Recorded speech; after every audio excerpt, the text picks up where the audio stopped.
Assalamualaikum warahmatullahi wabarakatuh. Waalaikumsalam warahmatullahi wabarakatuh. Apa kabar anak-anak semua? Alhamdulillah, luar biasa. Allahu Akbar. Yes. Anak-anak, tadi mau berangkat sekolah sarapan apa belum? Kalau mau berangkat sekolah harus sarapan dulu, biar kita di sekolah bisa konsentrasi. Nah, anak-anak semuanya, sebelum kita lanjutkan pelajaran, kita berdoa dulu. Kalau untuk ketua kelas dibimbing berdoa.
Anak-anak, ibu cek kalian dulu ya. Anak semuanya, sudah yang tidak ada dari anak. Anak-anak, sebagai kita berkebinekaan, coba anak-anak untuk berdiri dulu, menyanyikan lagu. Sabda Pancasila, akulah pendukungmu. Patriot proklamasi, setia berkorban untukmu. Pancasila dasar negara, Merdeka adil makmur sentosa. Pribadi bangsaku, ayo maju, maju, ayo maju, maju, ayo maju, maju. Konsentrasi. Aku konsentrasi karena aku ingin tahu. Guruku berbicara, aku yang mendengarkan. Yes. Satu kali lagi, kamu konsentrasi. Aku konsentrasi karena aku ingin tahu. Guruku berbicara, aku yang mendengarkan. Yes.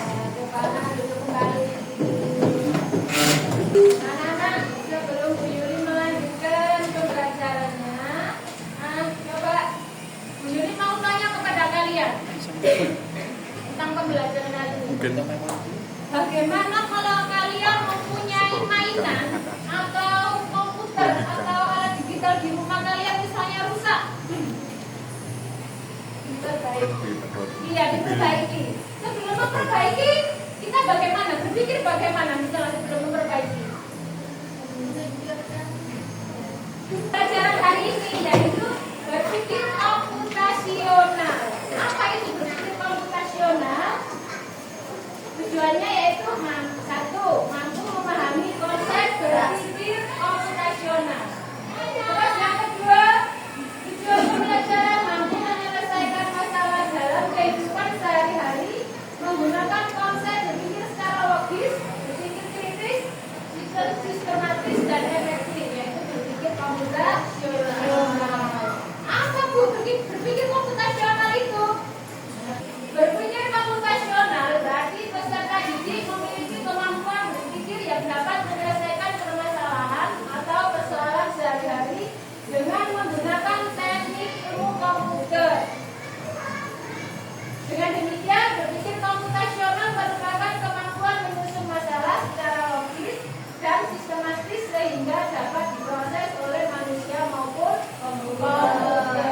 Nah, anak-anak, berpikir komputasional memang adalah dasar dari cara kerja komputer. Tapi kita tidak harus seperti komputer ataupun kita menjadi programmer, bukan. Tapi berpikir komputasional adalah cara kita dalam ada masalah kita dengan terstruktur, anak-anak. Jadi berpikir secara sistematis, logis dan terstruktur dalam menyelesaikan masalah. Ada 4 konsep utama berpikir komputasional. Yang pertama yaitu dekomposisi. Apa itu dekomposisi, Bu? Ada yang tahu? Yaitu memecahkan masalah menjadi bagian-bagian yang kecil.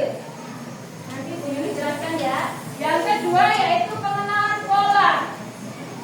Yang ketiga, abstraksi, mengambil hal yang penting-penting saja. Dan yang keempat yaitu algoritma. Algoritma yaitu langkah-langkah. Nah, sekarang kita ke dekomposisi dulu. Memecah masalah-masalah menjadi bagian yang kecil. Coba dilihat ke depan. Amati gambar di bawah ini. Dekomposisi memecahkan masalah kompleks menjadi bagian-bagian yang lebih kecil dan lebih mudah dikelola atau bisa dipahami dengan sederhana sebagai pemecahan masalah besar menjadi bagian yang lebih kecil. Contoh, ini gambar apa, Nana? Goreng. Iya, gambar nasi goreng. Sebelum kalian membuat nasi goreng, tentunya kita harus berpikir, bagaimana ya saya bisa membuat nasi goreng? Apakah kalian kalau mau membuat nasi goreng langsung ada di depan? Tidak. Berarti sebelum membuat nasi goreng, tentunya kita harus menyiapkan apa dulu? Bahan. Lalu apa lagi? Peralatan, ya. Terus apa lagi, anak-anak? Iya, bumbu juga ya, termasuk bahan. Nah, untuk membuat nasi goreng ada 3 yang kita perlukan: peralatan, bahan, dan bumbu. Kalau 3 itu tidak ada, bisa membuat nasi goreng? Tidak bisa. Jadi kita pecahkan dulu menjadi beberapa bagian. Paham, anak-anak? Yang kedua, pengenalan pola. Identifikasi kesamaan atau pola dalam berbagai permasalahan untuk menemukan solusi yang dapat diterapkan kembali, atau dengan kata lain adalah menemukan pola yang bisa digunakan kembali. Apa Bu ini, Bu? Kenapa nggak mudeng? Membuat nasi goreng.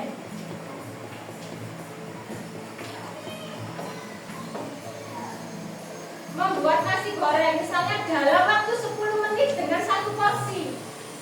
Nah, kalian mengambil nasi sama menggoreng tadi dalam waktu 10 menit dengan 1 porsi.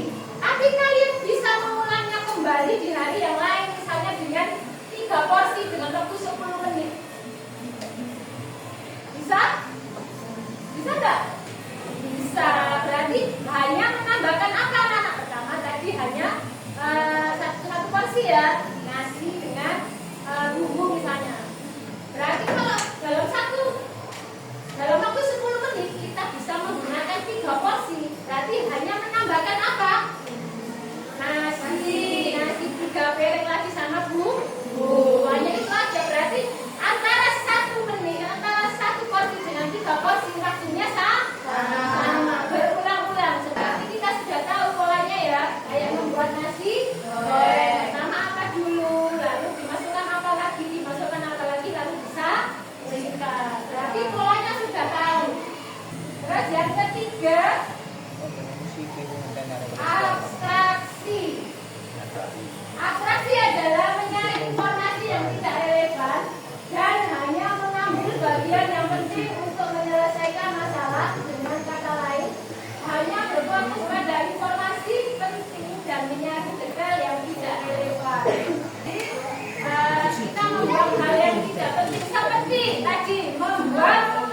goreng. Dalam abstraksi membuat nasi goreng, misalnya kalian salah menggoreng, terus Mas SK ini kepikiran, apa ya caranya gawe kecap? Jangan begitu seperti itu akan membuang-buang waktu kalian untuk membuat nasi goreng. Terus saat membuat nasi goreng lagi, kita minyak cuma bisa pakai apa ya caranya? Itu hal-hal yang tidak penting. Jadi kita buang, kita fokus membuat nasi goreng. Jadi terus yang keempat, algoritmik. Algoritmik yaitu menyusun langkah-langkah instruksi ataupun prosedur yang sistematis untuk menyelesaikan suatu masalah tertentu. Kalian tadi sudah pertama yaitu dekomposisi, pengulangan pola, terus abstraksi, lalu sekarang algoritmik menyusun langkah-langkah. Ini langkah-langkah dalam membuat nasi goreng seperti itu anak-anak. Pertama, bumbunya apa saja dicampurkan. Setelah bumbu, cara memasaknya. Bagaimana pertama alur membuat nasi goreng. Pertama apa dulu? Ya, memanaskan minyak misalnya. Lalu memasukkan bumbu. Terus nasi, sayur, lalu memberikan kecap atau saus, garam dan sebagainya. Setelah itu bisa itulah langkah-langkah dalam membuat nasi goreng. Berarti termasuk apa? Algoritmik. Sekarang Bu Yuni kasih contoh satu lagi dalam memecahkan masalah. Ini tadi yang di atas dekomposisi dalam mau mencuci baju apa anak-anak? Ini contoh satu lagi dari Bu Yuni. Dekomposisi saat mau mencuci baju. Iya, pintar. Apalagi? Memisahkan baju yang kotor, memisahkan baju yang berwarna. Terus menyediakan apa? Peralatan seperti ya ember. Terus bahan-bahan apa? Bahan-bahan deterjen, pewangi, air. Nah tentunya kalau mau mencuci, masalah mencuci kita pecahkan dulu menjadi beberapa bagian. Aku mau mencuci, berarti saya harus menyediakan ini. Itu namanya memecahkan masalah menjadi bagian yang terkecil. Terus pengenalan pola dalam mencuci baju. Setelah itu bagaimana? Kalau dengan manual kita mengucapnya dulu dengan yang pakaian yang bersih dulu, baru pakaian yang kotor. Kalau dengan mesin cuci bagaimana? Masukkan air dulu, lalu baju yang ini, lalu deterjen, lalu tombol on. Nah, bagaimana setelah itu dijemur? Itu adalah pola. Jadi kalian bisa menerapkannya kembali di lain waktu saat mencuci baju. Itulah pengulangan pola. Kalau kita sudah pernah, berarti nanti di lain waktu kita juga bisa. Itu adalah pengenalan pola ya. Nah, terus abstraksi dalam mencuci baju. Abstraksi mengambil hal-hal yang penting saja. Iya. Kalau kalian mau mencuci baju, saat mencuci baju jangan berpikir hanger ini tadi loh, siapa yang membeli, siapa yang membuat. Jangan berpikir seperti itu. Nanti kalian tidak akan selesai dalam mencuci baju. Jadi menghilangkan hal-hal yang tidak penting. Terus kalau algoritmanya mencuci baju dari awal sampai akhir kita tulis dulu, kita praktekkan. Jadi nanti kalian akan tahu. Pertama angkat dulu, lalu kedua menambahkan air, menambahkan deterjen sampai mengeringkan baju. Nah, anak dari sini apakah ada yang belum paham? Ada berapa konsep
Nah, sesuai dengan konsep masing-masing ya.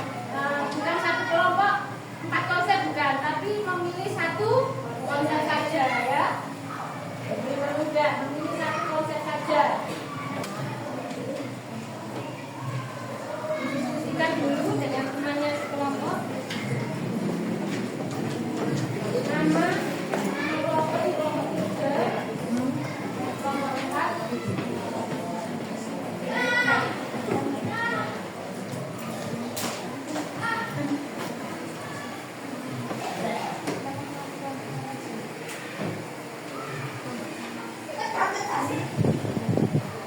Kelompok 1 dengan dekomposisi, kelompok 2 dengan pengenalan bola, kelompok 3 interaksi, dan kelompok 4 laporan dengan masalah-masalah yang berbeda. Nah, mulai presentasi dari kelompok 1 ya.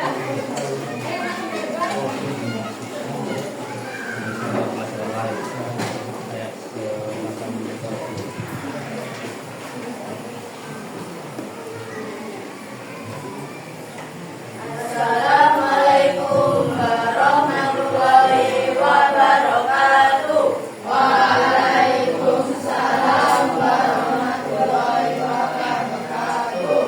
Kami dari kelompok 1 perkenalan masing-masing nama anggota. Nama saya Waktu. Nama saya Tiara. Nama saya Jerma. Nama saya Nadia. Nama saya Fadil. Hasil diskusi dari kelompok 1. Situasi yang dipilih mengikuti baju. Apa masalahnya? Anak-anak, apakah ada tanggapan dari kelompok lain? Tidak. Ya, berarti dekomposisi dari mencuci baju yaitu menyiapkan peralatan. Terus apa lagi? Memisahkan baju. Iya, memisahkan baju yang kotor. Lalu bahan-bahan saat mencuci baju. Ya, sudah benar dalam dekomposisi. Apa untuk kelompok 1? Sekarang kelompok 2 untuk maju ke depan.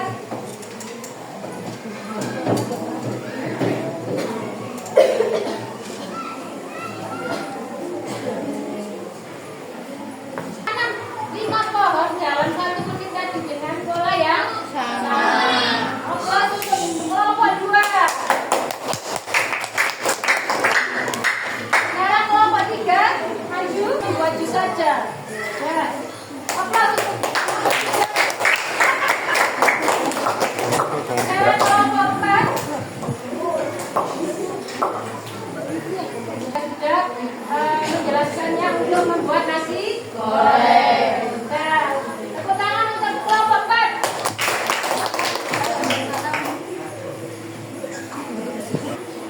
Dari semua kelompok kalian semuanya sudah bagus. Dan sekarang Bu Yuli mau melanjutkan dengan memperkenalkan dengan game. Coba periksa jawaban.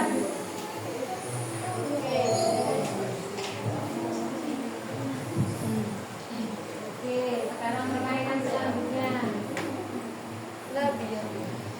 Labirin pengulangan pola. Nanti kalian mempraktekkan dengan ini ya. Ini ada 2 step anak-anak. 2 garis ini berarti majunya 2 kali. Berarti pengulangannya 2 kali. Anak-anak untuk maju ke depan 2 anak mempraktekkan seperti ini tadi. Labirin. Ya, Mbak Nadia atau Mbak Yasmin? Nadia sebagai pemrogram, Mbak Yasmin sebagai robotnya.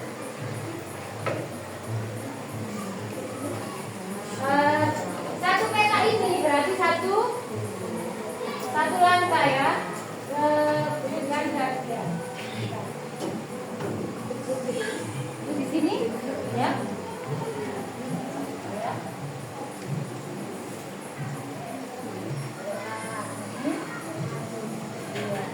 Itu. Sekarang saya pilih satu lagi.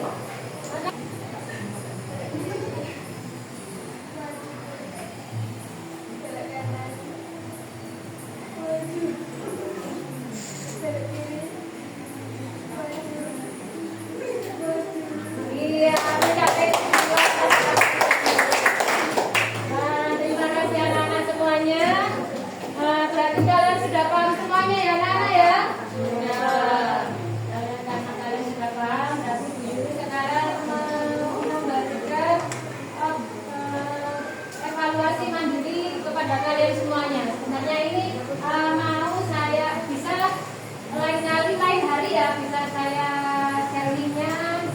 Misalnya kalian membawa HP atau bagaimana, nanti linknya bisa di Yuli, nanti kalian pekerjakan nanti Yuli akan tahu ya.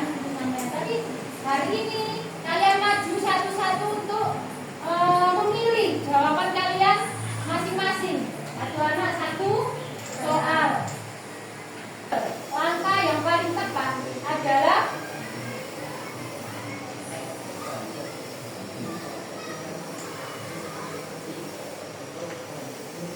jadi itu ya.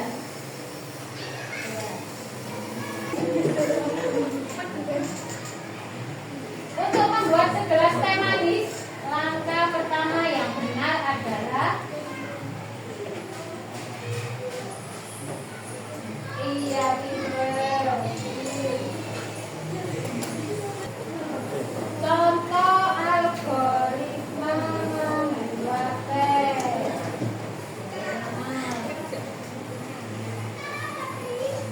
Ya benar.